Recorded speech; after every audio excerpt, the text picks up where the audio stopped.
You need one side of I'll bring in Huckleberry. Right? Yeah. Sean, Adrian, and Sydney are all. Are we good? Yep. He's our first cousin. Is this afternoon or evening? Is this afternoon or evening? Afternoon. Okay, afternoon. Good afternoon. Your mic's good. Yeah. Good afternoon, and welcome to the presentation to Council dated July 25th, 2024. This meeting is to provide Council with a detailed review and staff recommendations to 2 municipal planning strategy amendment applications. There will be no public input at this meeting. Council is being briefed on the matter. Subsequent to this special meeting of Council, 2 separate public participation meetings, followed by first readings, 2 public hearings, and second readings will be scheduled. The public will have 2 opportunities to speak on each of the applications and further may provide their comments in writing. Council is not making any decisions at this meeting. We are receiving information from the consultant and staff on the applications. There will be opportunities for the public, as stated previously, to provide submissions to Council prior to decision making. This meeting is called to order. The chair notes that we have quorum. The agenda is fixed as presented. I would accept a motion to adopt the agenda. Councillor Huntley, thank you. And Deputy Mayor, thank you. All those in favor? Those opposed? The motion is carried. Thank you very much. We have 2 applications requesting amendments to the MPS and/or rezoning. Application number 1, COGS Development, PID 552-66134, rezoning application from R3 to R4, abuts Me Road. Application number 2, Bryson Developments, PID 5555-1774, rezoning application, industrial to high-density residential at the west end of Park Street. Planner Carolyn Robertson from C&D Community Design will walk us through the remainder of the briefing on the 2 proposed amendments. Town of Kentfield Director of Planning Darren Shoup is also available to respond to queries from Council. Council, please use your call switch if you have questions during the presentation. Carolyn, the floor is yours. Thank you. Oh, okay. Good. Yeah. Okay, you should be on now. Okay, perfect. So we're going to start with the slightly easier application. So we have an application to rezone from R3 to R4 for PID 552-66134 from COGS Development. So the application is to change the zoning from medium density residential to high density R4 to permit a development of anywhere between 30 and 60 units on the property.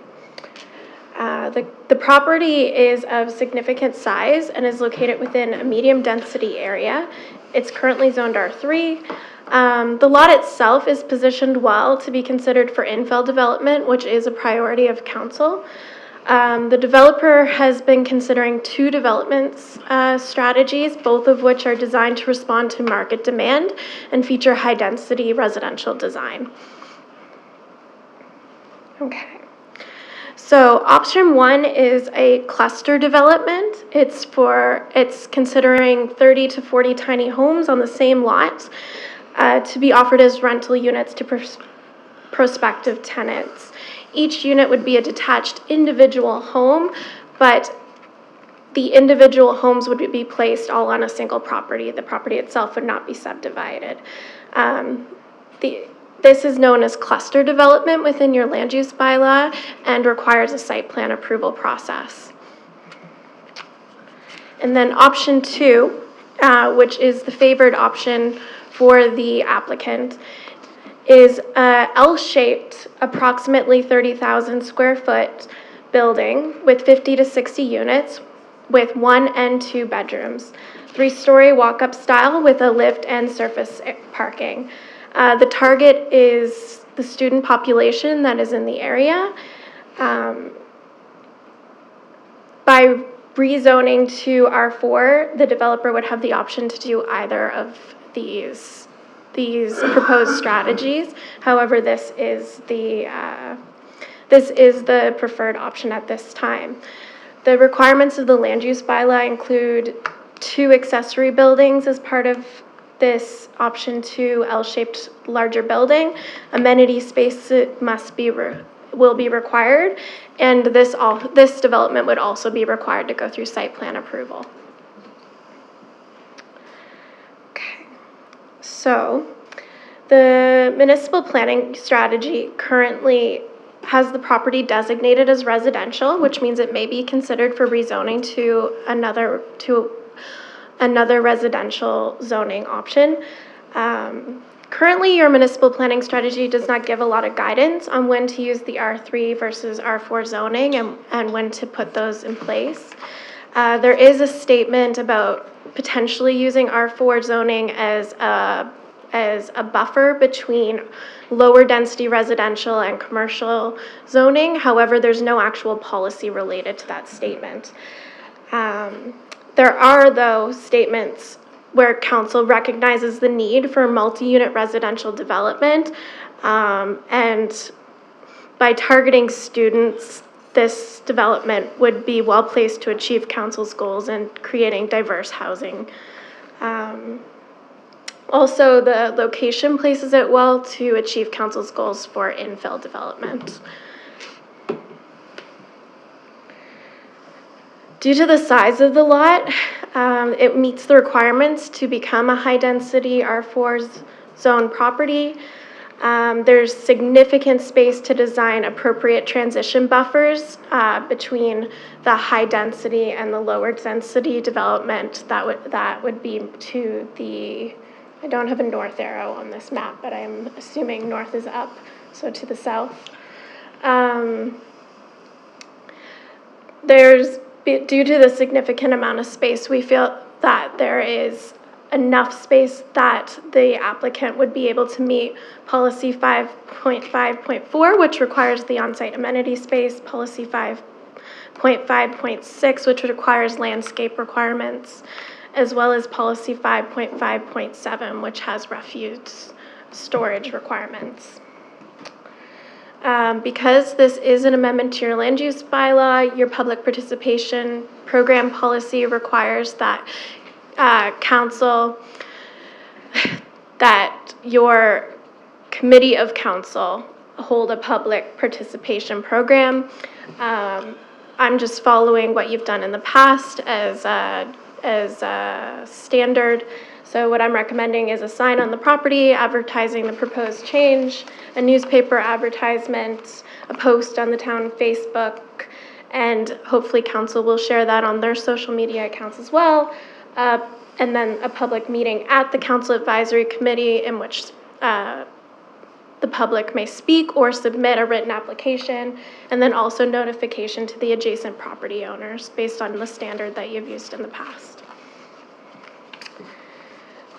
Based on the fact that this application is in alignment with policies IM7 and IM8, I'm recommending that the Council Advisory Committee recommend to Council that they consider approving the rezoning of PID 552-66134 from medium density residential R3 to high density residential R4, following the necessary public participation requirements. So your motion here at your Council Advisory Committee would be to move this item to a public participation program, should that be the wish of the committee. And with that, I will open it up for questions and discussion. All right, thank you. Thank you very much for that, Carolyn. I'll leave your mic in the on position. And council, if there are any questions with regards to this proposal, as I said, we are not in decision-making mode. We are in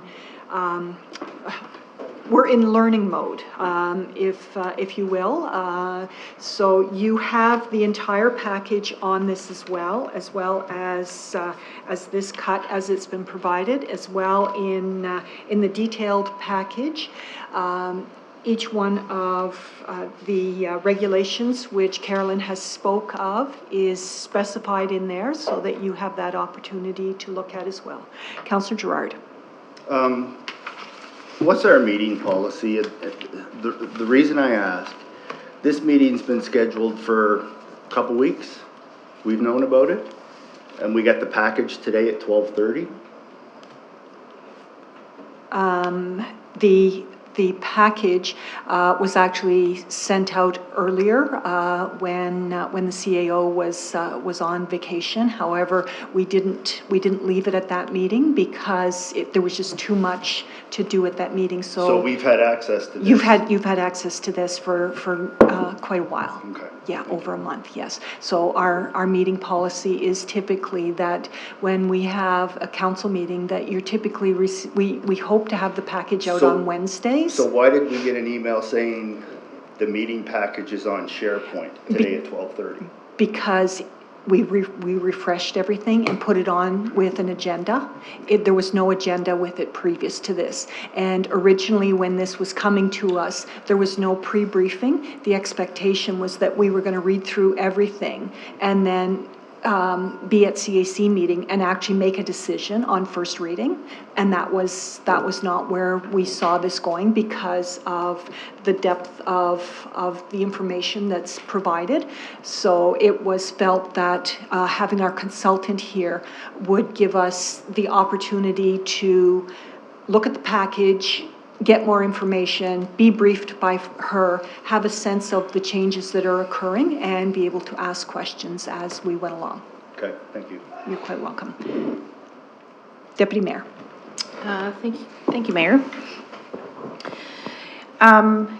Carolyn, when you were here doing sort of like a lunch and learn sort of thing with council, I think it was probably about 2 months ago, you had made some comments around changes to our MPS and LUB, and that's something that, as we move forward, is that something that we would should be looking at as a council.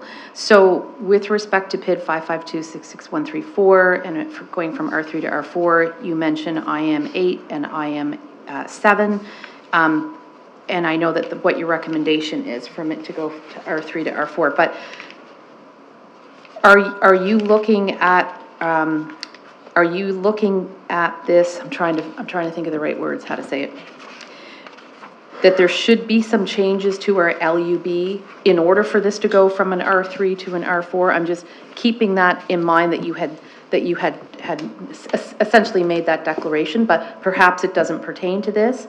I just want to make sure that our LUB is sufficient to cover from this going from R3 to R4 without any of those changes that you mentioned. Thank you. Yes, so the applicant was able to provide all the information that I felt and your staff felt was necessary to meet the policies IM 7 and IM 8 in order to be rezoned. So we're comfortable with making the recommendation that we're making. You'll find that in the next report, there are recommendations to changes to those policies in order for the next application to move forward. Thank you. Councillor Maxwell. Thank you. I'm just wondering if you had taken into consideration the fact that this piece of land is bordering right on R1 homes and R1 pretty much all around it except for the R3. Originally, this large piece of land was an R1 and we took it to an R3. So now we're going to be asked to consider to take it to an R4, which means putting a 50 to 60 unit apartment building in somebody's backyard. I have a little bit of a problem with that, and especially students. So I don't know if that was taken into consideration. I think we have to look out for our community, our existing community, and I think that really needs to be taken into consideration and not to rush to judgment to say, well, if they don't show up to a public hearing, then they're okay with it. I have big concerns about this. Thank you.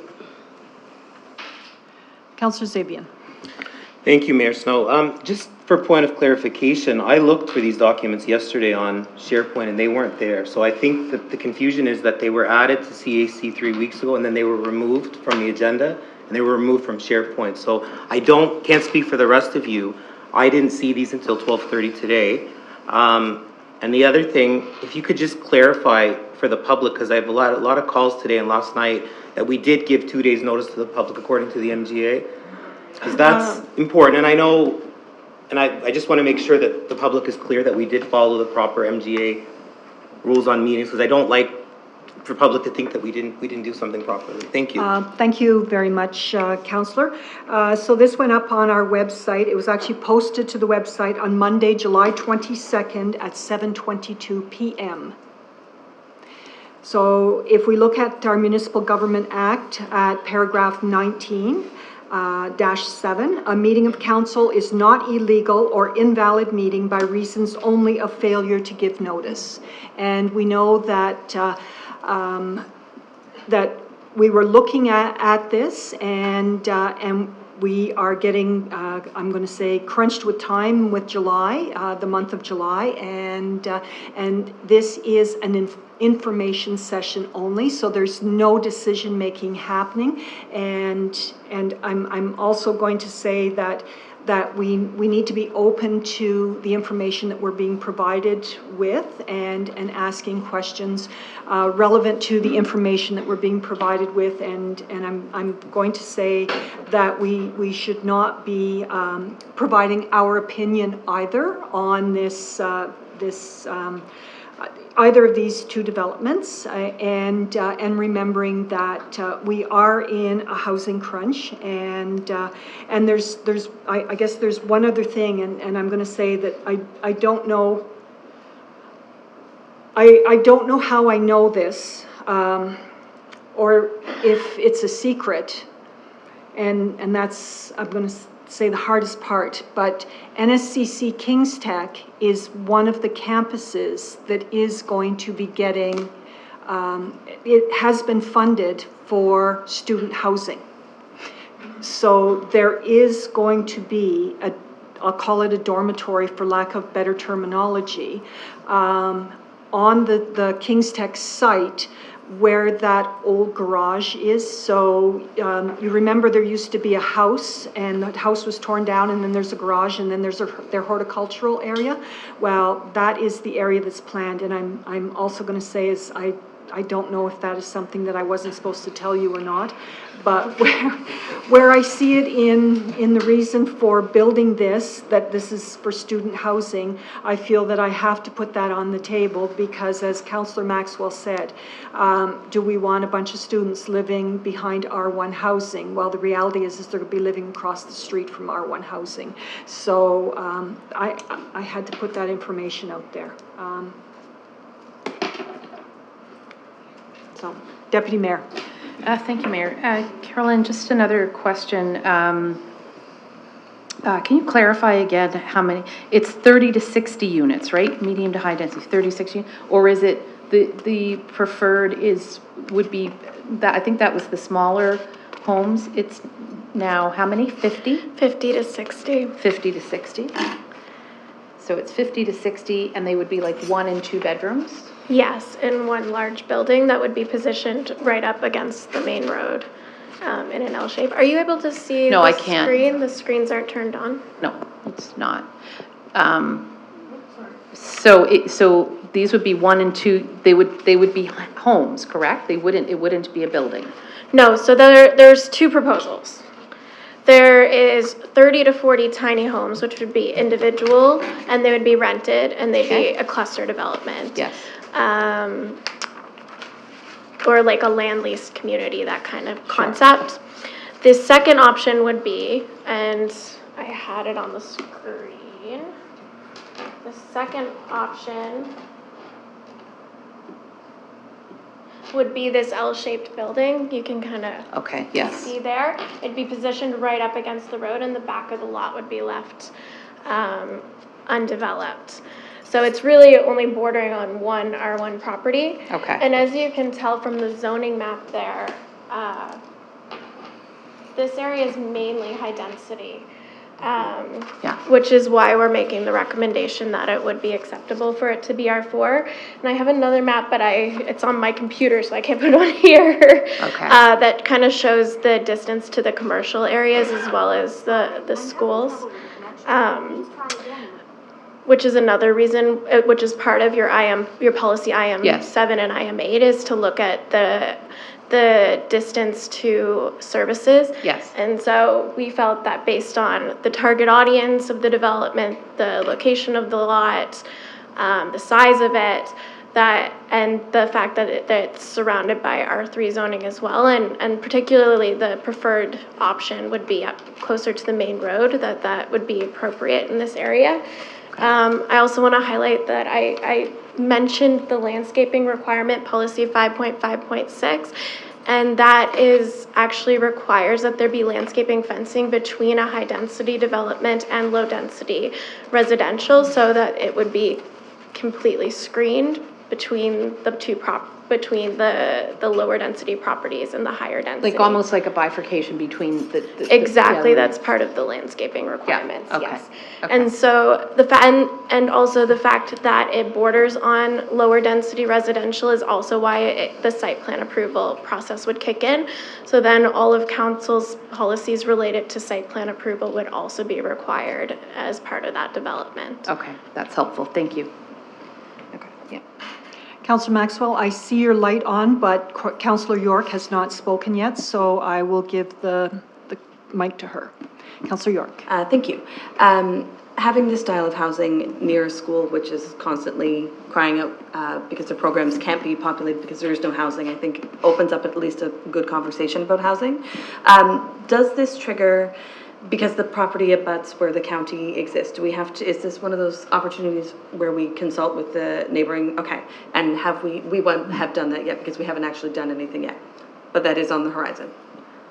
All right, I answered my own question, look at that. Thank you. Councillor Maxwell. So Carolyn, what I'm understanding from what you said in response to Deputy Mayor is that the surrounding R1 properties and down below, so at the top of the map on the county side, where it turns red, that's all R1 as well, right? So it basically is surrounded by R1. The R3 is just a portion, exists of four townhouses and three small apartment buildings. And there is really no consideration to the R1 residents that will have this right in their backyard. Am I correct in assuming that? No, that is not what I said. Okay. So the consideration would be that there would have to be a landscaped buffer between the two, as well as all of the setback requirements that are part of your site plan approval process, as well as the neighbors would be notified as part of your site plan approval process. There's a significant process involved with this application. So this is just the first starting point, is that they would need the rezoning. So R3 permits up to 8 units. Which is what you can see is permitted in all of that red, kind of darker red area now. Right. And what they're looking to do is much higher density, which council has stated as their priority. Diverse housing types that target different types of populations, and that is what. And I agree with that. I mean, I agree that we need that, but do we need it smack in the middle of R1 homes that have been established there for eons? And so you can put a buffer through there, but if we're having students in tiny homes, we're having 50 to 60 or 120 students in a large apartment building, the buffer's not going to account for the noise. And what I'm concerned about is the residential area that this is in. And as I said, that piece of land went from R1 to R3 about a year ago. So to jump from R1 to R4, I think is asking quite a bit of the community. Thank you. Deputy Mayor, before I give the mic to you, Carolyn, could you bring up the photo, the slide with the photo? please. Um, Like it's page, it would be page 3 of your, so it's the aerial photo one. Because I think that I'm sorry, this is yeah, not it's in your presentation. used to being used. So you're saying it's on page? No, it's in your presentation, sorry. Oh. Not as opposed to the document that you provided us. My Yeah, so go to page 2 there, or page 3. No, that one. So where that little red X is that the PID that this building is going on? No, I apologize. So It's this larger area was originally portioned together. Right. So when I pulled the shot from property online, it doesn't have the subdivided okay. portion shown properly. But if you follow the yellow line, what's the best way to do this? I gotta. Right beyond that one corner. Yeah, it would be It's kind of right- this angled line that goes in and around this development up Okay. towards, and then there would be a little access to Hillcrest Avenue. Right. So this is the property that we're discussing. Okay, and that has access onto Me Road now as well, right? Yes, which is what is the intended area that they Here. plan to access. Right. With Okay. the driveway. Okay, thank you for that. All right, Deputy Mayor. Thank you, Mayor, and I know this will be my last time to speak. So this is not a council meeting right, in that sorry. way. This is us learning something, so Okay, you so I have will- no I limitations. will, Although okay. I am keeping track. So Carolyn, I know that we're talking about student housing, but it's not just necessarily aimed at students, correct? Like anybody could live there? Like, because I'm just thinking about when we talk about we don't zone for people, right? Or so I'm just trying to understand that piece of it. Yeah, so the intention is for this development to be based on market demand, Okay. which you'll find is also the second applications developer's intent. Okay.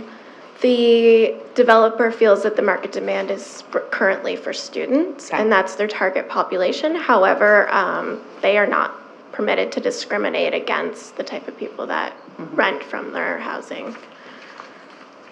Do we know how large the apartments will be? Sorry, question two. That was Yeah, no, 1 and 2 bedrooms, but square footage.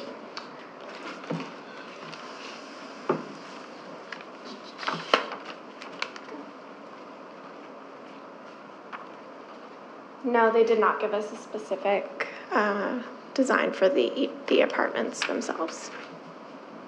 Okay, thank you. Councillor Zabia. Thank you, Mayor Snow. Thank you for that. Just now that we have the map up and I understand a little clearer where it's projected to go. So is that blue area all owned by one owner? Is that entire property the same developer?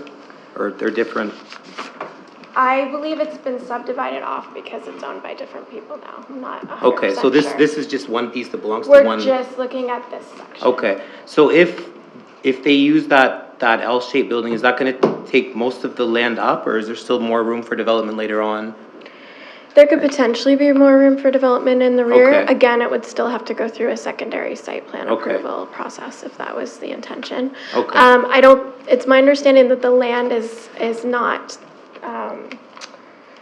the landscaping itself is not ideal for development in the rear, perhaps. Okay. I mean, anything could be. Yep. Could be landscaped if there was the demand for it, Okay. but, for development, but at this time, it would make most sense to be able to access services on the main road and build close to the road Okay, in one so- large building.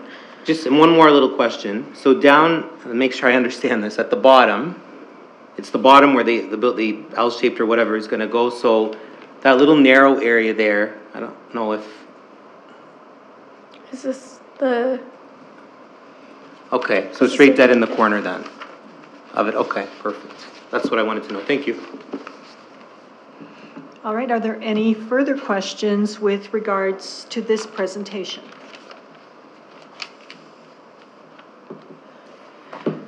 Councillor Huntley. Thank you. Of course, one of my questions is put to bed because it had comments about NSCC and their bill, so thank you for that.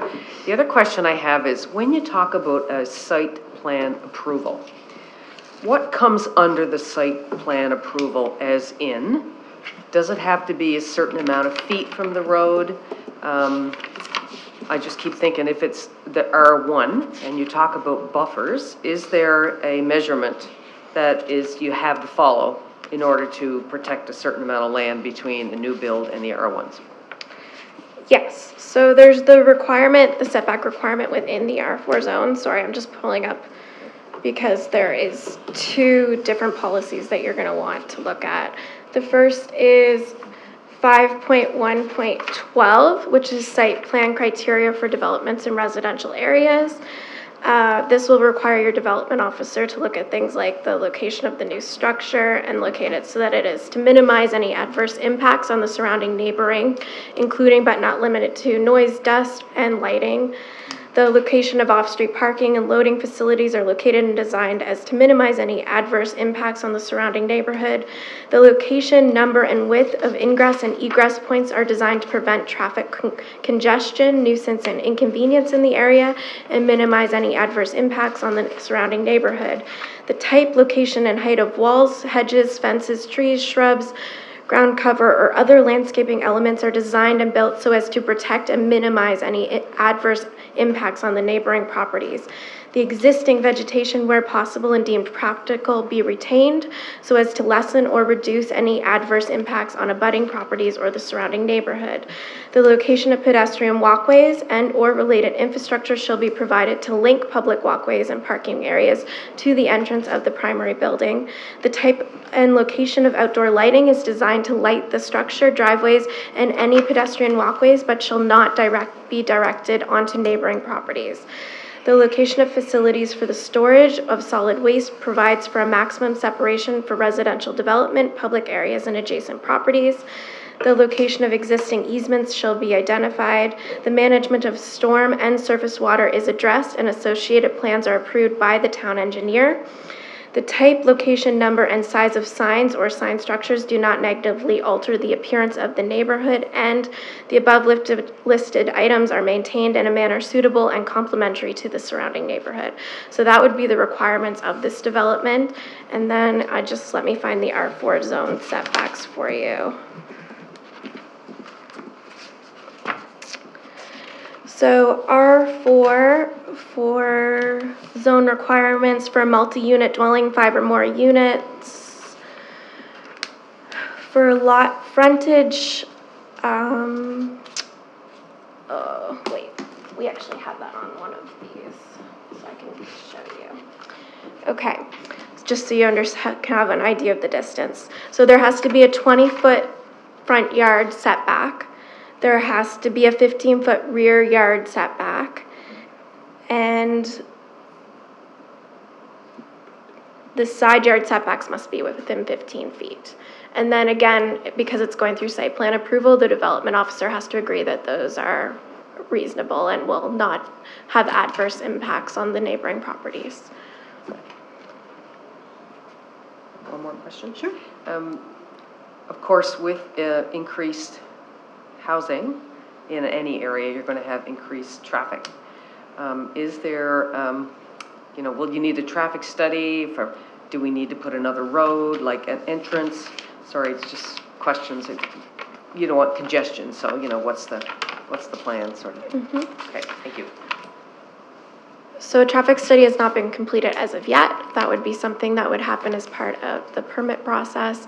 However, we did speak with Dave Bell, and he felt that it would be appropriate in this area based on the fact that it fronts on Me Road, which I believe is classified as a collector.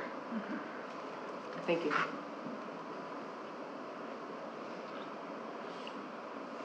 All done? Yes, thank you. Are there any further questions with regards to this proposal application? Deputy Mayor. Thank you, Mayor. And I know you don't have the answer to it, but I think that it would be interesting to know with respect to those units, like if they're considered micro units or how many square feet they are. That would be good to determine that. Yes, I think it's going to depend on market demand at this point. They're just interested to see if If it the can be neighborhood and council is willing to rezone to a higher density. Okay, thank you. Any further questions? All right, Carolyn, I think we can move on to the next one.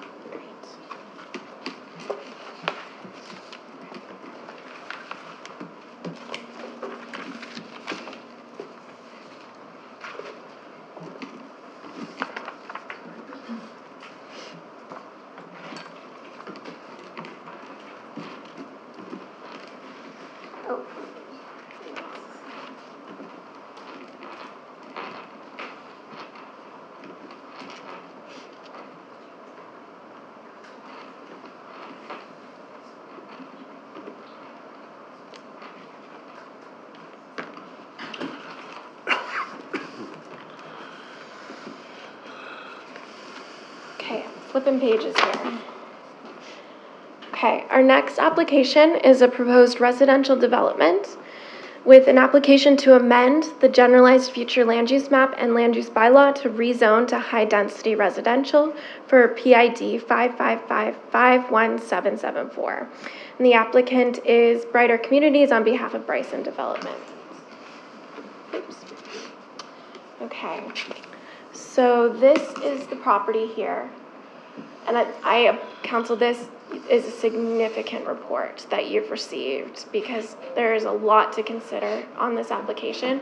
So this presentation is a very, very toned down version. So if you have questions as we go along, I'm happy to answer them because there's definitely a lot to take in. This is the property that we're talking about. It sits next to a residential property on the east side. And then it's part of an actual larger industrial segment that council has set aside for industrial development. So the ones on this side are industrial. So the property is currently zoned and designated industrial, and it's part of council's reserved cluster for industrial development, which represents 12.3% of land in the town. So what we've received is a proposal, a two-phased development for high-density residential. Again, for this development is targeting a specific population. It's intended for seniors. The final design will be market-driven, however. So what you see on the map here is not necessarily what will happen. This is what the applicant has designed to date and for the current situation. The plan includes amenities, open spaces, and is a well-planned community. So this is where it gets kind of complicated. I'm going to try and lay it out for council because what we've been asked is 3 requests from the applicant. The first is to change that future designation from industrial to residential. And for council memory from our planning training session, the future generalized land use map is part of your municipal planning strategy. So that is part of your overall arching vision for the community. So changes to that require a little more substantial thinking. The request is to change it from industrial to residential and looking at a phased development. The first request is that phase 1, which I'll show you on the map in a second, it will be the front portion of the property, be zoned to a combination of R3 and R4 zoning. The second request that we've received from the developer is to seek adjustments to the rezoning requirements to allow for initial submission flexibility with the intention to fully comply with requirements during the permit phase. So as council has experienced and we've talked about in the past, the existing policies in IM 7 and IM 8 require significant details for high-density residential developments. Carolyn, before you go on, I don't want to interrupt your flow, but I just have. Do we have to do more than one reading? So are we doing the industrial to residential first, and then once we change that, we have another stream that goes residential. So we could do residential high density and then residential R3, R4 as separate, or? That's a great planning question. Are we gonna? Because you can do it separately. That's something that is, if there's a development that is thought to be controversial, there's options to do it slowly and as phases as you do the amendments. However, council has already agreed to this developer that they would look at fast-paced review of the application, and as part of that, we're looking at concurrent amendments. Okay, perfect. Yes. Thank you. So they're seeking adjustments to those policies requiring that they have, basically that they know exactly what they're going to do. At this time, they don't. They want to look more at market demand, and there would be more compliance at the permit process. So that would be a change to those policies in itself for the applicant. So that's part of the request. And then the third request is to rezone the remaining lands residential holding R5. And the reasoning the developer has made that request is that they wish for council to indicate that that land will be intended for residential in the future. So those are our three requests, and I'm going to slowly work you through each of them because I have multiple amendment recommendations based on each of the requests. Okay, so first, just to look at site suitability. The initial concern is that the land is part of a cluster designated for industrial purposes. So council has intentionally put this gray area together for industrial purposes. So that was the intent.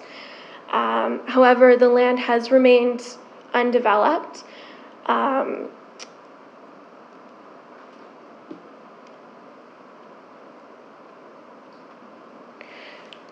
Carolyn, before you go on, I know that No, I said ask questions. You go ahead. I know that this is probably not in your purview here, but when we rebranded our business park, it used to be called the Annapolis Valley Industrial Park, and then we rebranded it to be the Kentville Business Park.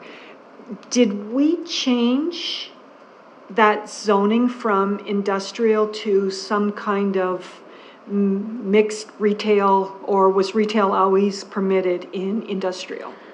I don't have access to those files, unfortunately. Yeah, that's,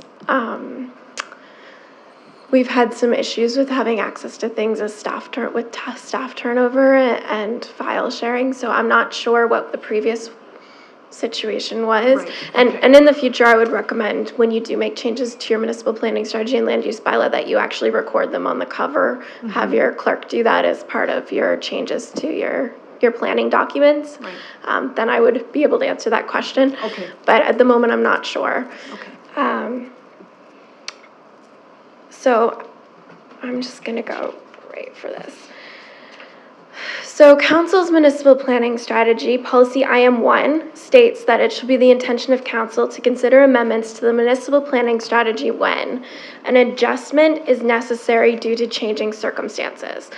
So this is why you'll notice the first 20 pages of your report is a literature review and also a comparison of other municipal units looking at how planning has worked in the past, which traditionally we tend to do exactly what your future generalized land use map has done.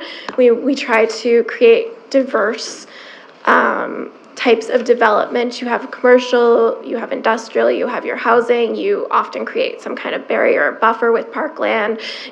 We strategically look at the big picture of the community, and that's what's been done here in the town. However, depending on where you look and the comparisons that you do throughout Nova Scotia, the percentage of the amount of land that is designated for industrial changes. And it also depends on the type of municipal unit that you are, like the landscaping. So you're a town, which tends to be much more dense. There tends to be less need for industrial land. However, industrial uses are a good thing. They tend to bring in, they're essential for economic development. They often export to large areas, bringing new funding into your economy. They create jobs and local growth. So if you have only housing and nowhere for people to work, then that's a concern. But that being said, another part of our review is housing need, and Kenville's been identified by the province of Nova Scotia. There's a housing crisis right now, and there is not the province is strongly encouraging municipal units to look at how to diversify their housing, how to create new types of housing, encourage housing growth. And they've identified Kenville as one of those areas. So based on that, and based on the fact that you're a town, and there's towns that have no industrial land designated as part of their future process. So based on those concepts, and it really is up to council how you envision the future of your community and what you see. But based on what I've read and what I looked at, and I did an intensive review, I think the housing needs are unprecedented at the moment. So it's going to be very difficult to find planning examples that make sense in this situation. And I think that council may just have to make a decision about what they value here. And my recommendation would be housing.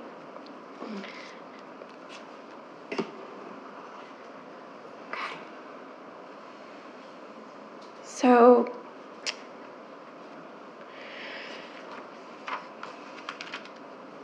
based on market demand, the developer has included the potential for approximately 300 units for phase 1. The developer is requesting this mixture of R3 and R4 zoning. So as we talked about in the last application, R3 would allow up to 8 units. R4 would allow multi-unit developments. Councils, this is directly from the municipal planning strategy. Council aims to foster opportunities in commercial, industrial, and institutional sectors, intending to diversify the economy for the benefits of municipal residents. Policy IM2 provides council the ability to require the applicant to submit sufficient information and argument in support of any proposed municipal planning strategy change. So that's why you've received so much information, is because what we're asking is a big change and something that requires significant consideration. And policies GD1 and GD2 empower council to create their generalized future land use map. So that is within your power to have it and to make changes to it. So this is the proposed area for rezoning. And this was worked on with Dave Bell. So the intention is to rezone the entire property, or to designate the entire property residential on your future generalized land use map. So take it from industrial to residential. And then to rezone this front portion, you can see in the blue. The very front portion would be high density, which would allow for multi-unit development. And then there would be a section in the back here for R3, which would allow up to 8 units. And the intention of the developer would be to subdivide those pieces. Deputy Mayor, go ahead. So, sorry, you're saying that R4 would be in the front? Mm-hmm. Okay, and the front is the front, or the front is the back? Park Street. The front is Park Street? Yes. Sorry, I can't, So I just... if you compare the maps to the street, and I apologize, this is, yeah. I made the map quickly. I'm a senior citizen, so I can't see. If you overlay this one over this one. Okay, You so got your Park. street here. Yeah. Okay, so the high density is on Park, and Exactly. then your R3 would be in the back. Yeah. Gotcha. And if we go All right, yeah. back to the proposed concept Thank you. here, the line this is kind of the line that we used. can you see my hand? Yeah. Okay. This was kind of the line that was used to be drawn, and you can see that there's individual properties that would be subdivided as part of that, as well as a large area that's intended for parkland that has significant slope, which also impacts the ability to develop that area based on council's land use bylaw requirements. Okay, great, thank you.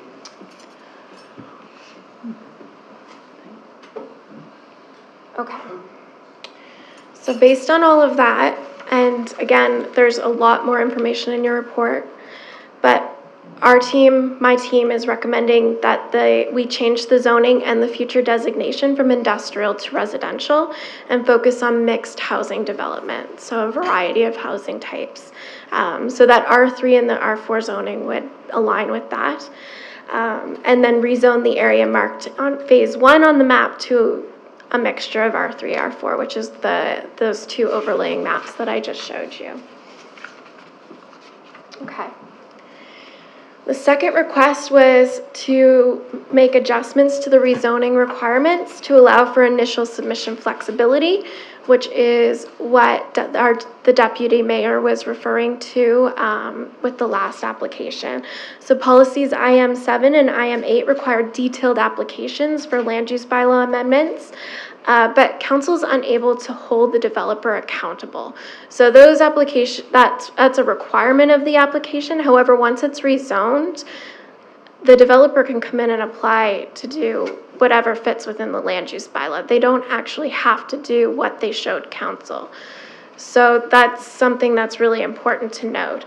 So by having this requirement, what's actually happening is developers are required to put in significant investment into these studies, a traffic study, and as part of that, they're not even sure that that council will approve their rezoning application. So they're putting money up front that might not be necessary, whereas these requirements are required as part of the actual permit process. So when they come in and they know exactly what they're going to do, that's when a traffic study would be required and would go to Dave Bell to be looked at, when they have a good understanding of what the development is going to look at. I mean, this one, on top, in addition to the fact that the future designation needs to be changed, the rezoning needs to be changed, it also needs to go through a subdivision process, and then an application for a development permit and building permit as they build. So there's a lot of steps involved within that process. So what they're asking for is that we consider it later on in the process versus right now when we're thinking about just diversifying housing and allowing housing potentially on this property. Go ahead, Deputy Mayor. Carolyn, so in other like communities or other like municipalities, is that typically what you would see, what you're outlining to us now? I've never seen a policy written like yours. That's the best response I can give. Typically, if you're going to create a policy, you want to be able to hold the developer accountable. Sure. So you'll see as we move through this that's actually what I've done here is I've rewritten the policies to make them more accountable. Okay. Thank you. Yes. So policy IM2 gives council the authority to require the applicant to submit sufficient information to support a municipal planning strategy change. Policies IM7, IM8 require applications to provide detailed proposals, including written and professional prepared site plans. Council can request additional studies when needed when they're considering a municipal planning strategy amendment. As I just stated, professionally prepared plans can be extremely costly to the developer, and council, it states directly in your municipal planning strategy that council must be mindful that other development scenarios may be possible under rezoning proposals. So that's just all those things that we just highlighted. So this developer would be required to submit through site plan approval for high-density developments. In addition, if the developer intends to subdivide, which they do, they must provide detailed plans at the time of that application. Council has very similar requirements for site plan approval as they do within policy IM7 and IM8, which provide greater control and certainty. So those would be the policies that I just read to you for the previous application, the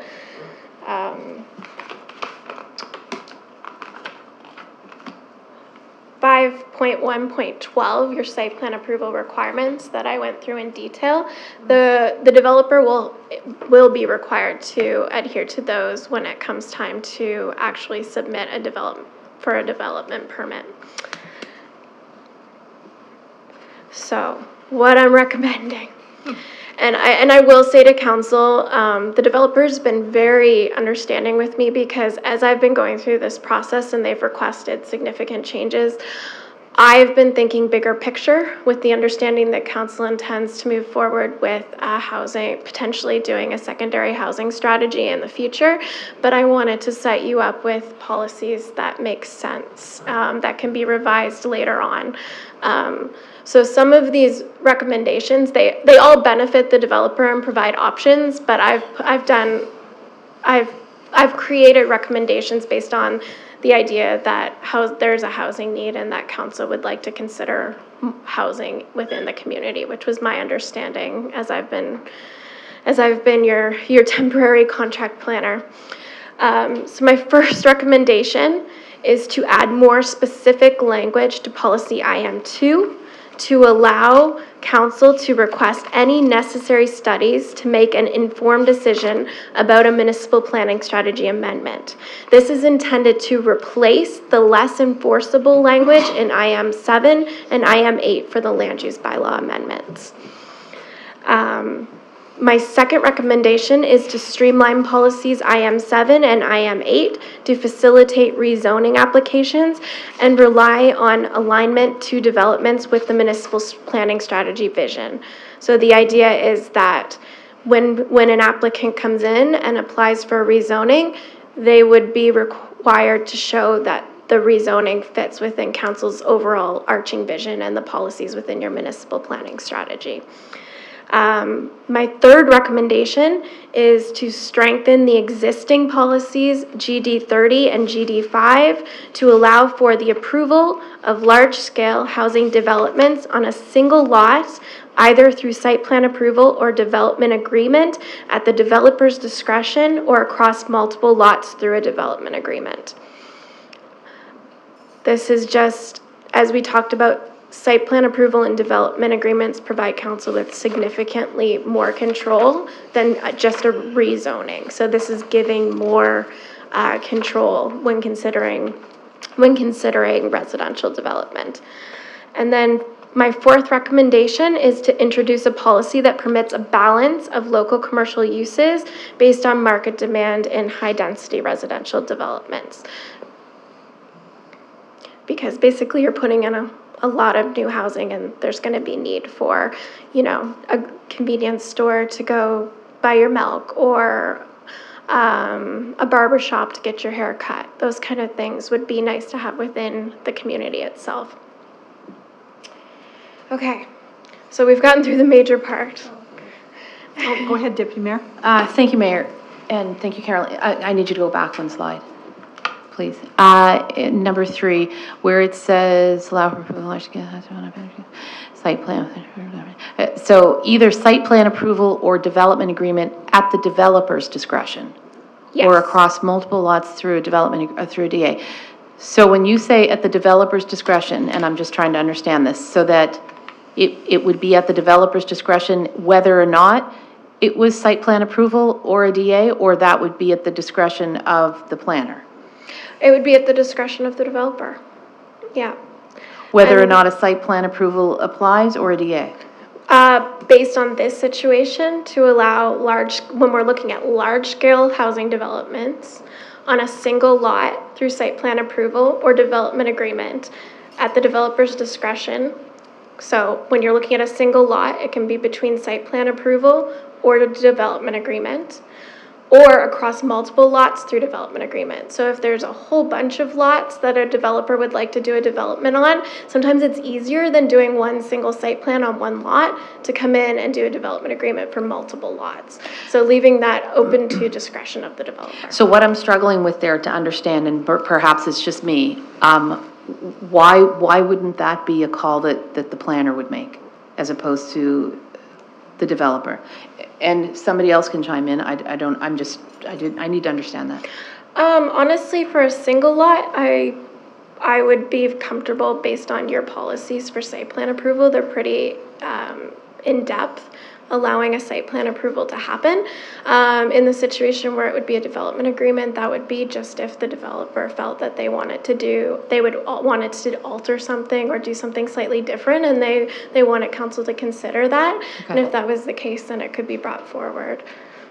Okay. It's just giving the option and the availability to the developer depending on what they want to do. And the idea behind that was that there's some really creative developments out there, and we're looking at this concept of diverse housing. Okay. Something that's different. So Okay. depending on what they come forward with, one policy option might make more sense than another. Okay, thank you.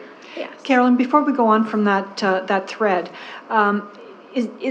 is it not correct to think of it as the site plan approval is purely a staff process and the development agreement is a council process? Because based on the MGA, we have 16 criteria against which we can, I'm going to say, hold the developer's feet to the fire. And so it becomes political from that perspective when we go to development agreement? Yes, so a development agreement would come to council, whereas a site plan approval would be processed within your planning department by your development officer. The neighbors would be notified, and if there was an appeal process, which council understands how that works and is going to be working on next week, if there was an appeal process, then it would be brought to council, and council can make any decision that the development officer would when it comes to a site plan. So just to give you kind of an example, I flipped back to the developer's proposal. So if we're looking at just the front section, phase 1, you can see where there would be multiple lots is the concept. So if he wants, he can work with the development officer, and for each one of those properties that are going to be high density or multi-unit, he can work with the development officer and do site plan approval for each of those properties. Or if he wanted, he could come forward and do a development agreement for the entire area, looking at it as a whole. So that would be how, those would be the two options. And depending on the developer and their process and their funding, they may choose a different option. So that's why it's there. Councillor Maxwell? Thank you. So, Carolyn, the site plan approval would be a faster process for a developer? Significantly, but it's only looking at a single lot. But they're only looking at a single lot, but they could move a little faster through each single lot? Yes, assuming that they get approved, that there's no appeal process, and that they move forward, and they meet all of those requirements that we outlined. Okay, thank you. Now, Carolyn, currently our development agreement is very limited. Like, I think it's only 2 paragraphs in, and there's only, I believe, 2 situations where the town of Kentville uses a development agreement. So would we need to amend that portion as well? Because, you know, as you make these recommendations, like particularly recommendation number 3, talks about using development agreements, but our current policy doesn't permit a development agreement to be used by that. So would that paragraph have to change as well to become more encompassing? And would it have to specify each of the cases, or can we say as required by or by the development officer? My recommendation, because a development agreement would go through your planner, it would come to council, it would go through public engagement, is that we leave it open and let it be an option for the developer at this time. And that recommendation is based on the fact that it's my understanding that council does intend to move forward with this secondary housing strategy. So that all of these policy recommendation changes that are opening things up a little bit right now, but still controlled, like opening but still controlled, that they would be relooked at as part of that process. Okay, thank you.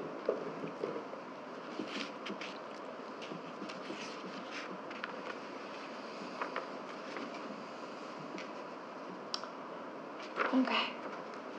And so then the final request that we've received is to rezone the remaining back portion, the phase 2, to residential holding, R5.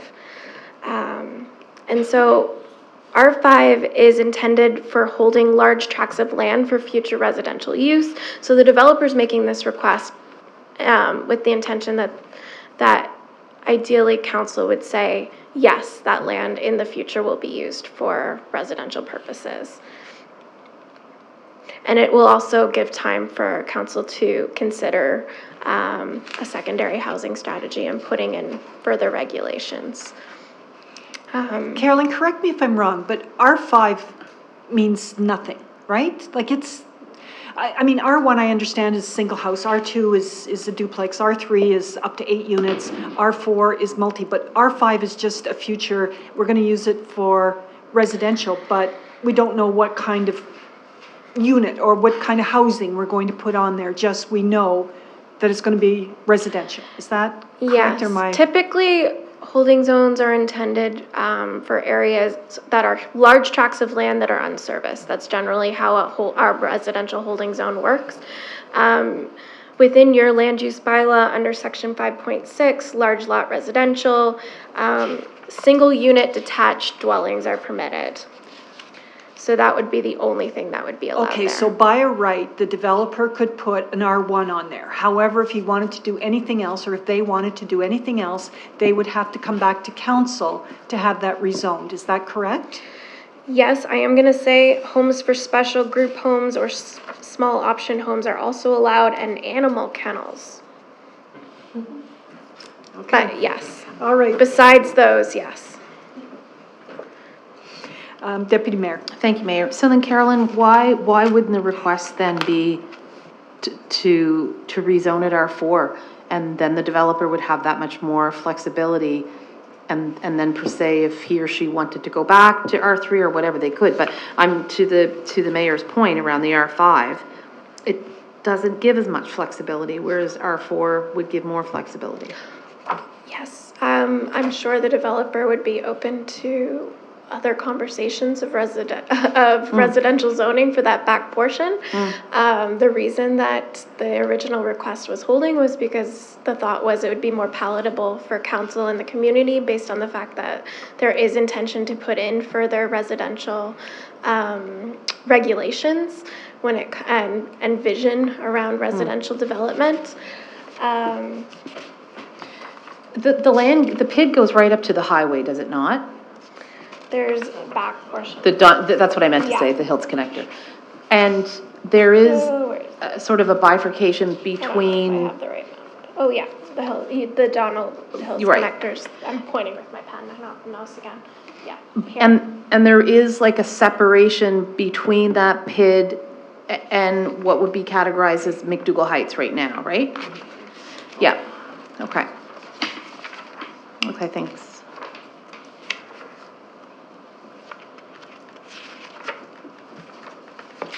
Okay.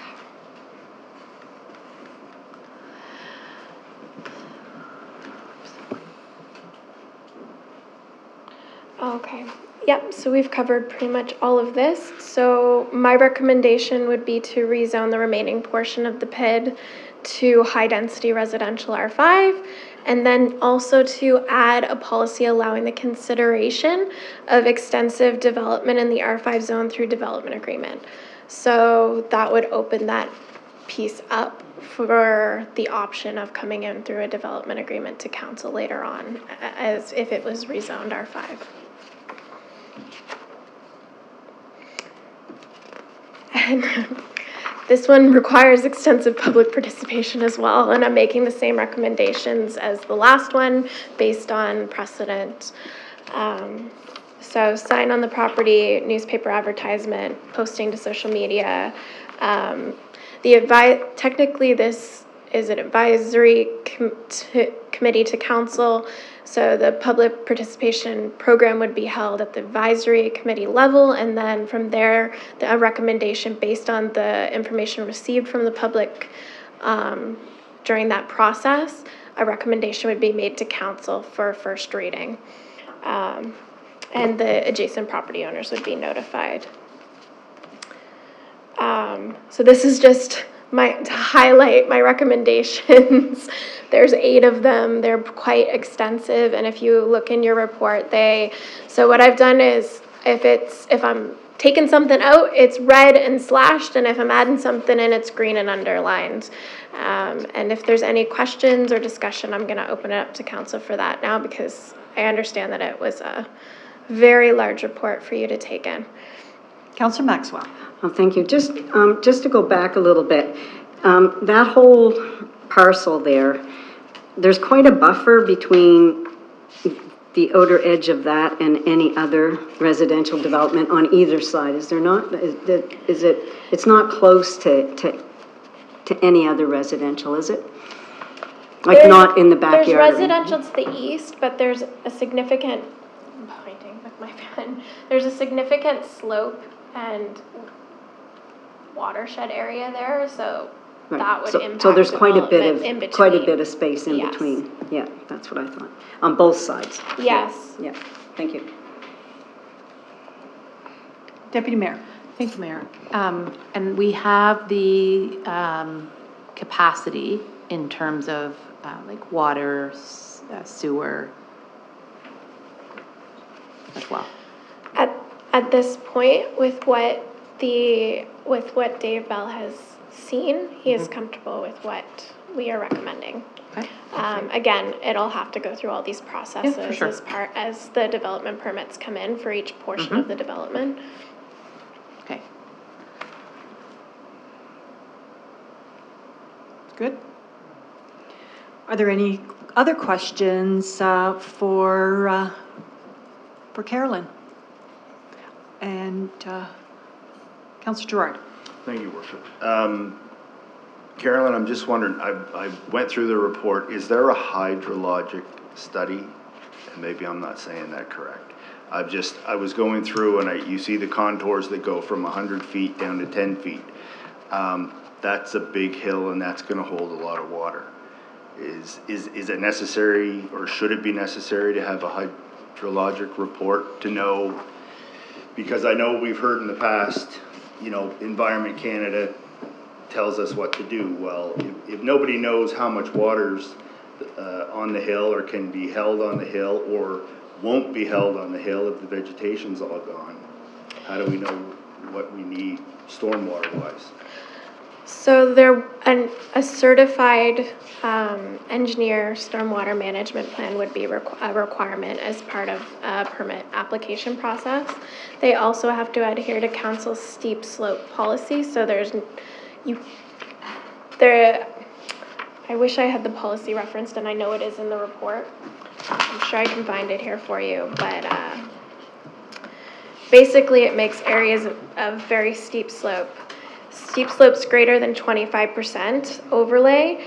The only things that are permitted to be developed in those areas are conservation and related projects, passive recreation, walkways, trails, public works, and utilities. So that's what's in place right now.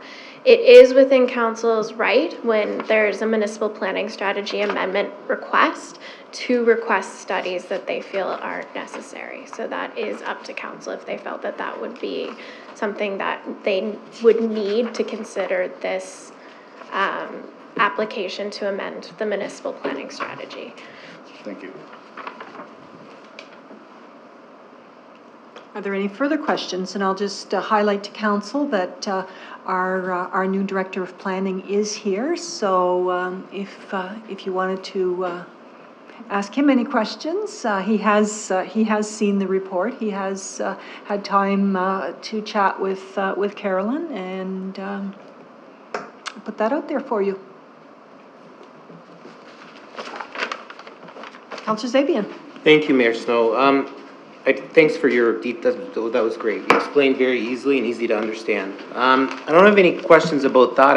I appreciate you just said that a requirement would be a stormwater management engineer to come in and look. And I only say that because 2 weeks ago, and I've driven that road for like 12, 13 years, I've never seen so much water come down in a short period. And I know that's just it's the new norm now.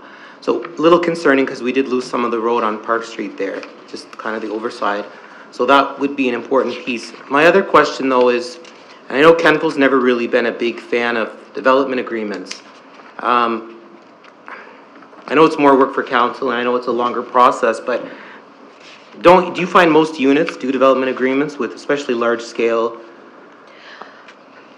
As a planner, Right. if you're looking at this much development, Mm-hmm. and the developer wouldn't be happy with me saying this, but I feel it would make most sense for it to go through a development agreement process so that you're thinking critically about the Right. entire development as a whole. That being said, I do feel that you have really, really strong policy when it comes to site plan approval because that has been where you've pushed development regulations in the past. So I would be comfortable with permitting individual developments on individual lots to go through site plan approval based on the existing policies. Okay, good to know. Okay, thank you. Are there any further questions, Deputy Mayor? Thank you, Mayor. This would, I think, probably be a question more for Darren.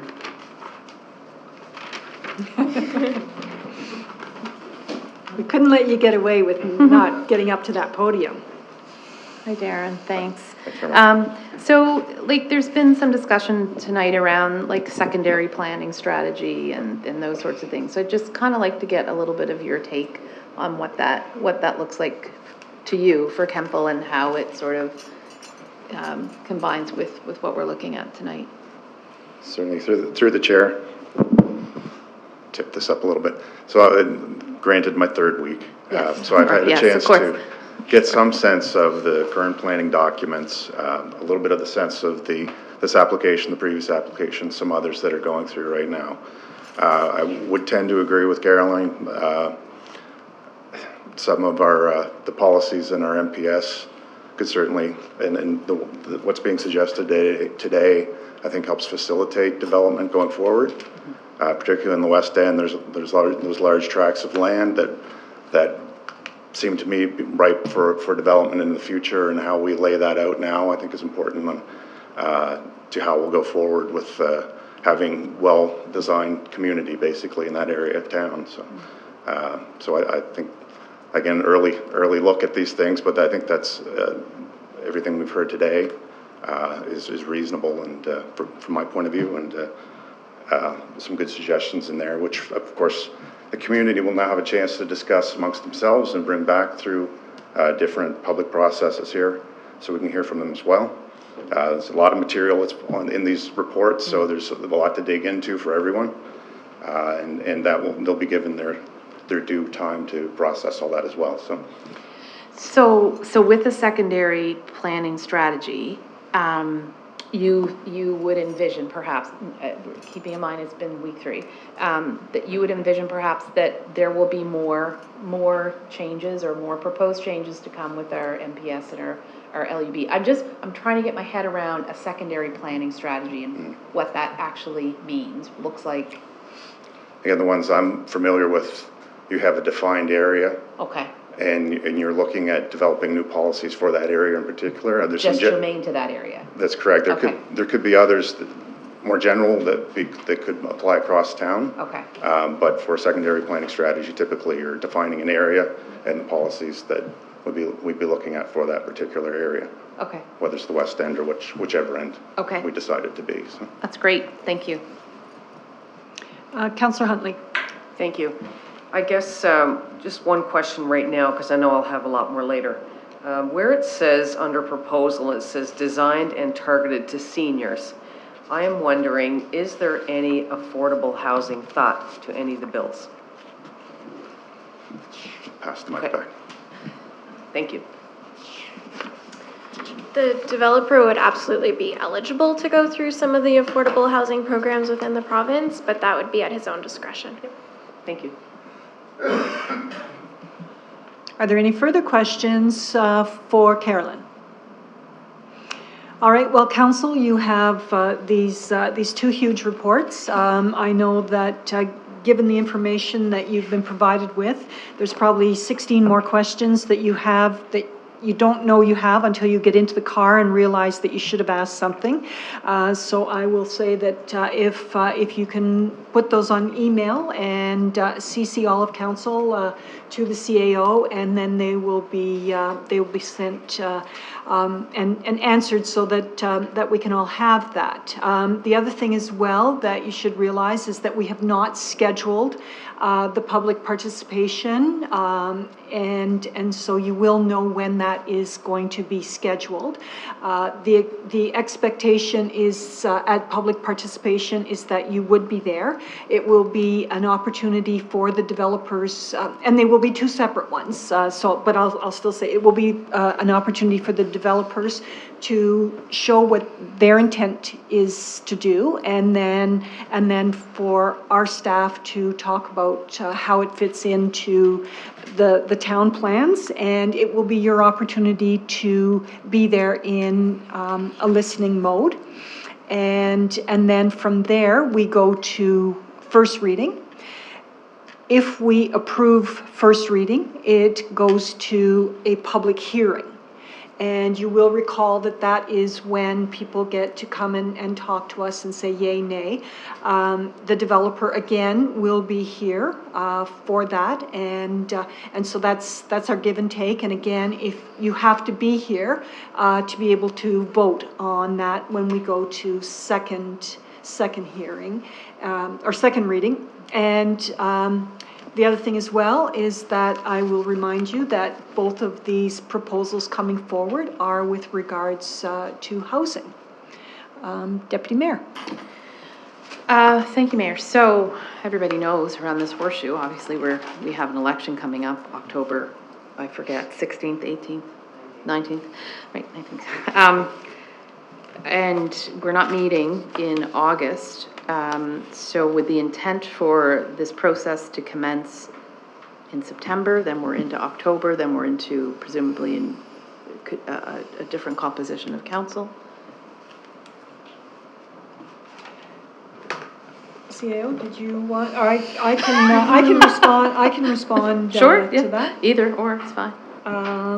So typically we don't meet in August. However, as we look at these things, and if council were in a position to say that they feel comfortable, and staff was giving us the advice that they are prepared to go to public participation, then there's absolutely no reason why we couldn't do public participation in August month.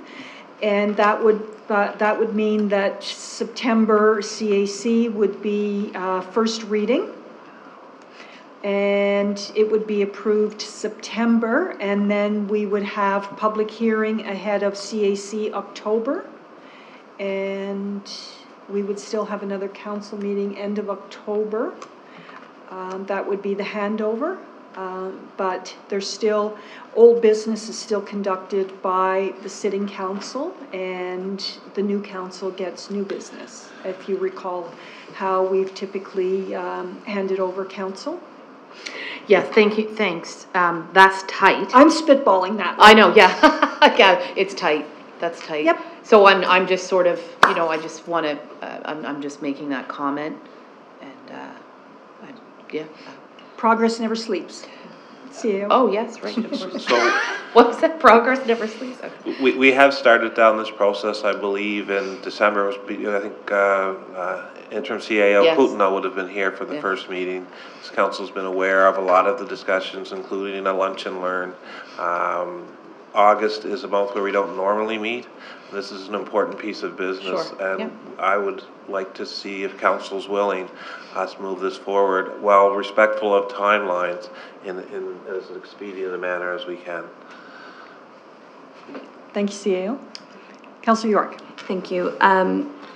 perhaps a little bit callously, I'm less concerned about council's timeline and more concerned about the public participation aspect of it. We're asking folks to participate in a public information session and information gathering in the summer when folks perhaps won't be here, or when the most amount of folks might not be here. So I do have concern about optimizing public participation. Secondly, and perhaps it's very obvious to everyone but myself, so apologies if that is the case. When we do these, it was mentioned a little bit earlier about how plans may change as they go through. Does that re-trigger then the public information session? So if council and the public information sessions are hosted around idea A, all of that information goes through and the processes go through, but the site plan changes. Does that then trigger again a public consultation process? No. Okay, so then I guess as a follow-up. Because we're not part of site plan approval. Okay. What we would be doing is the rezoning and Okay. and that, so the site plan approval we not there are yet. not part of that Okay. process. Yes. Okay, I'm just hoping or wondering then how best the information gets to the public, so that the information and the feedback that they provide is relevant to the plan that is going to be built, I guess is my concern. And again, if that is immediately obvious to everybody, my apologies. Oh, Carolyn, sorry. If I may, so as a committee of council, you have the authority to decide how you would like your public participation program to be run. You must follow your public participation program policy, which is fairly light, but you can do more than that. So if there was something that you felt would be more adequate based on the fact that it's the summer months, such as a survey that could be posted to the town website, that kind of thing, that is an option that could be part of your motion. From a development changing perspective, these are all just proposals based on council's existing policies and the policies that would be changing and how they would regulate them. So that's what we're talking to the community about, is these new policies and what they would allow and what they wouldn't allow and how it would regulate and what the changes are, and seeing if they're comfortable and they understand that. So it's less about the development and more about the changes in policy, and then the fact that they're asking for high density zoning. Okay, thank you. Councillor Zabian. Thank you. I have to agree. I think this is very tight timing. I know that I can appreciate this has been sitting there for 7 or 8 months or 6 months or whatever it's been, but myself, I just thought this is the first time I've really had to absorb anything, and I'm glad that I had you here to do it that way, but that's a lot of information to put in our heads in 77 minutes, and then to have I think it's just too much, and I'm going to be blunt, if it becomes another council that has to look at this, then so be it. I just think it's a lot to, not only for us to digest, but for the public to digest too. I don't think it's fair, and it seems awfully rushed, and I can appreciate administration's busy, and maybe it didn't come up, because I think this report was done in March, right? Did I read that on here today or not? This report was prepared for your last CAC meeting. Okay. There was a previous report, but we've been working with the developers, and it's been changed slightly between staff and developers. And thank you for that. Just for me as a councillor, I feel extremely rushed right now. That's just my opinion, but whatever the will of council is, I'll roll with whatever you guys roll with. Thank you. Thank you. Madam, go ahead. Just one more thing is that as a committee of council, it's up to you after you do your public engagement. If you feel that it was not sufficient, you do not have to make a motion for first reading to council. You could make a motion requesting that staff perform further public engagement. That is also an option, and I've had councils do that. And that's good. I think for me, and I think I'll touch on what Councillor York said. I think it's making people aware of it firsthand to get them to participate, right? Because if you have a participation next week, I mean, it takes a long time sometimes to get the word out, and I don't think that's fair just to kind of spring this on people, and then they're upset when they weren't able to be part of the process, and I think that's in itself a problem that I see anyway. Thank you.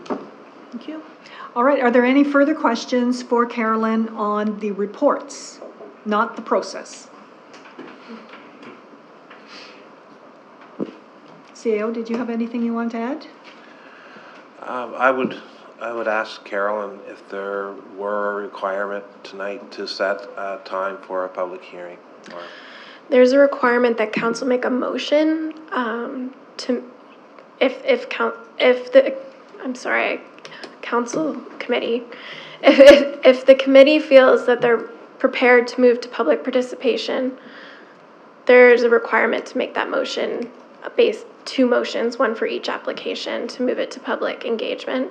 And staff would set the timeframes from there. Okay.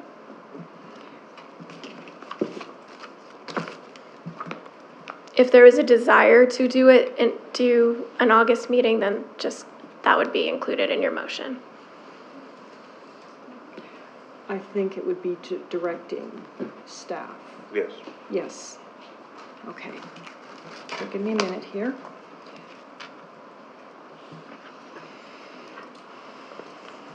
So are you making motions right now? I'm not making anything, I'm writing something. Oh, okay. We're not voting though today on anything. Yes, we are. Well, I'm gonna leave because that's. No, you can't leave. That's what you told me this morning, that nobody was voting on anything, so that's a totally changed plans of what conversation was, and I have an email from you about 3 hours ago, and you said there was no voting today. Counselor, you're out of order. I know, Mayor Snow, but I'm not gonna vote like that, I don't rush. If I rush Okay, like that. I'm I won't be not on. asking you to rush, I'm asking I'm not you gonna to vote. direct I'm not staff. voting tonight on this. Sorry, it was slammed together too quickly. I'm not voting on anything, I just got these at 12:24, so have a good night. And I do have an email if anybody wants to see it. You said there'd be no voting, this was an information session. You're correct. Information is to receive information, not to make You're correct. decisions. However, Thank we you. are directing staff. We have the right and the capacity to direct I'm staff. not ready to make any decisions. Thank I'm you. gonna abstain. Thank you. Thank you. You're out of order. I am always out of order with you. Have a good night. Thanks, everyone.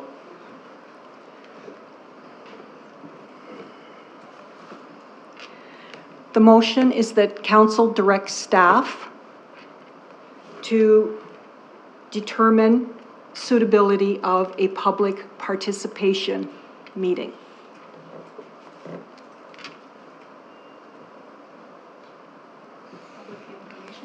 That's correct. Yes.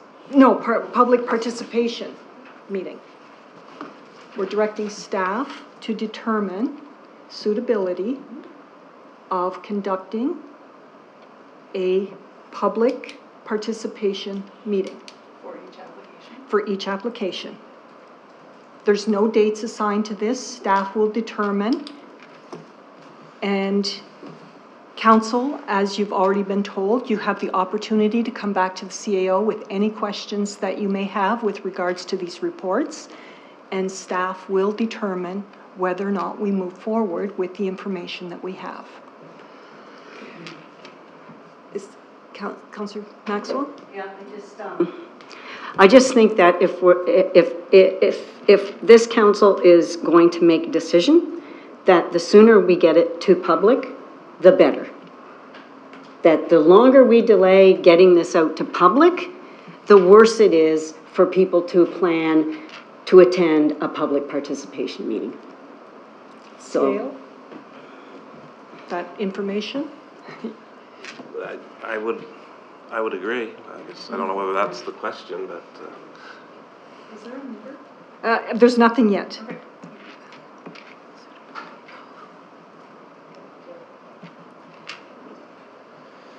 I'm writing it down, sorry.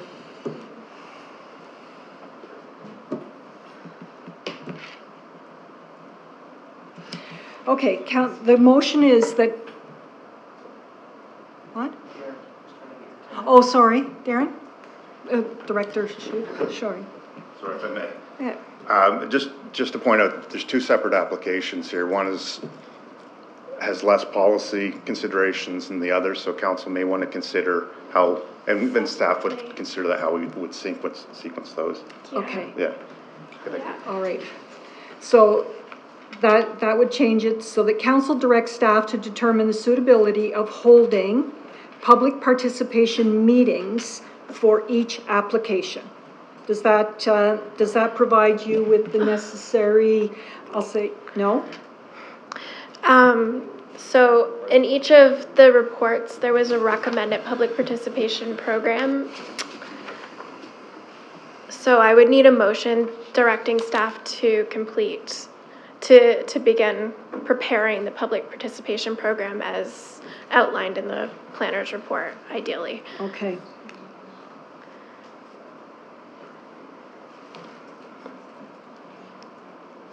Now this, unfortunately, this says at CAC, so CAC is not until September.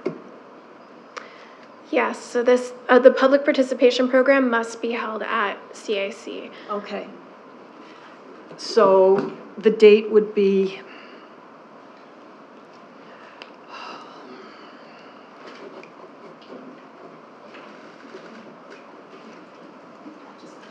Yeah. September 9th.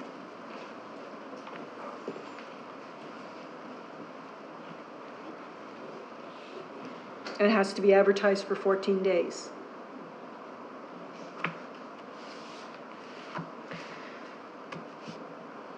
Does that work? All right. So I'm going to go back. Is the motion that we are to host? Direct staff? To prepare a public participation program as Okay, outlined in the planner's report.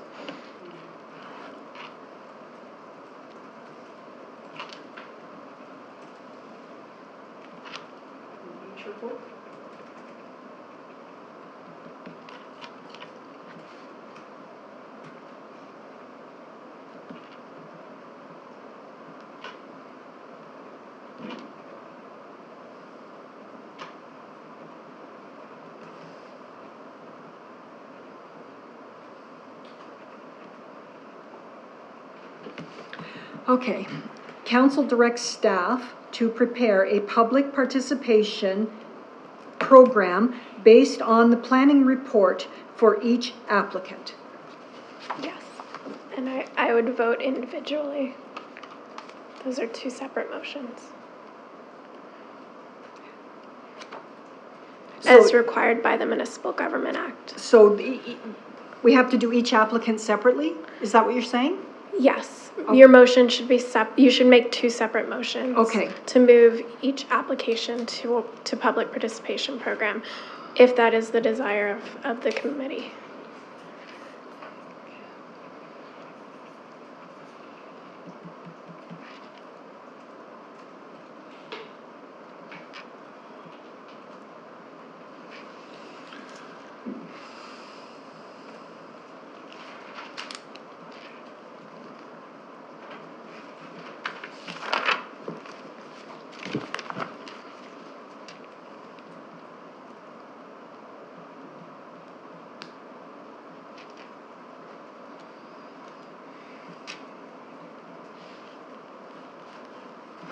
Okay.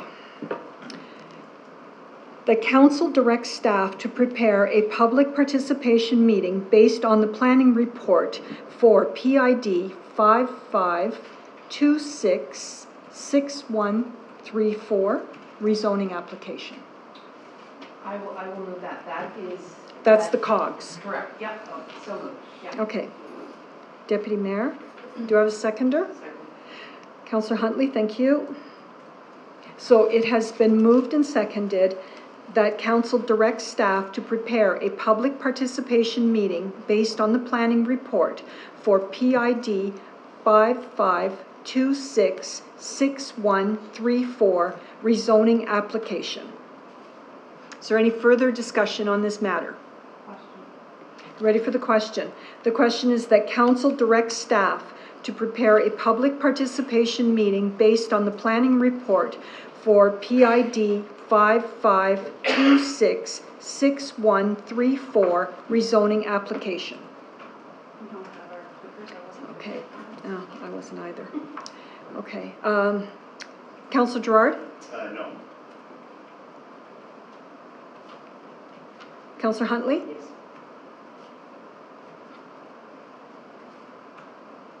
Councillor Maxwell? Yes. Deputy Mayor? Yes. Councillor York? Yes. And I say yes, the motion is carried. All right, the next motion is for council to direct staff to prepare a public participation meeting based on the planning report for PID 5555-1774 to amend the MPS and rezone application.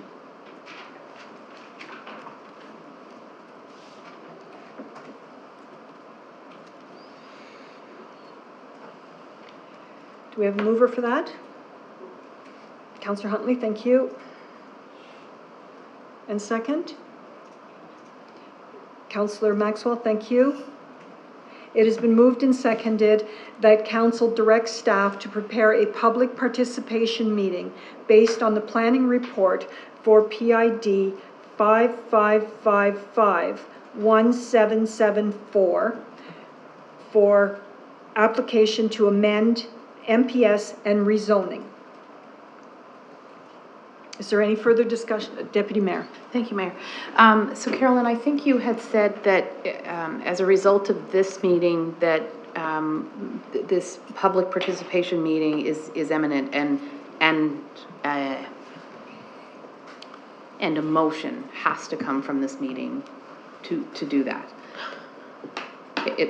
Is that correct? A motion does not have to come from this meeting. That would be the next step.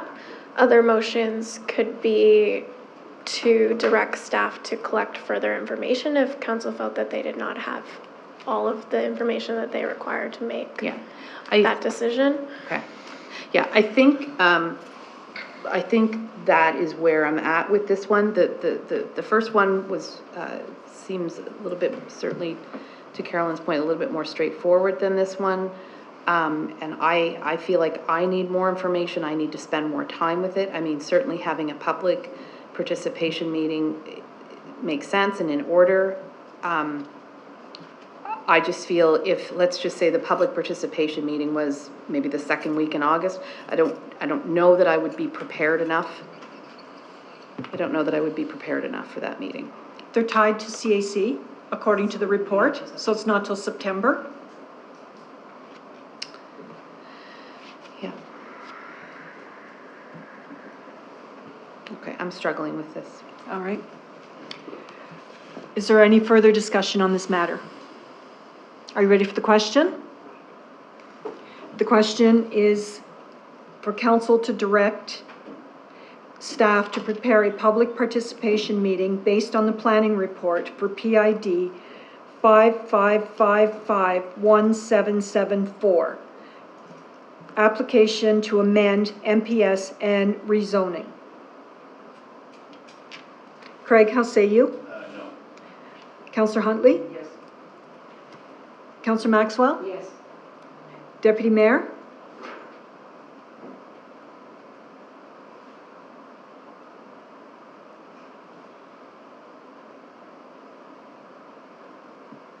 Councillor York? Yes. And I say yes. Deputy Mayor? Yes. Motion is carried. All right, Carolyn, thank you very much for your time this evening and for both the reports and your presentation, giving us the feedback that we require, and we look forward to working with you further on both of these matters. And again, thank you very much for your support through this time before our new director arrived. So thank you for that. Of course. So there being no further business, this meeting is adjourned, and the time is 5:44.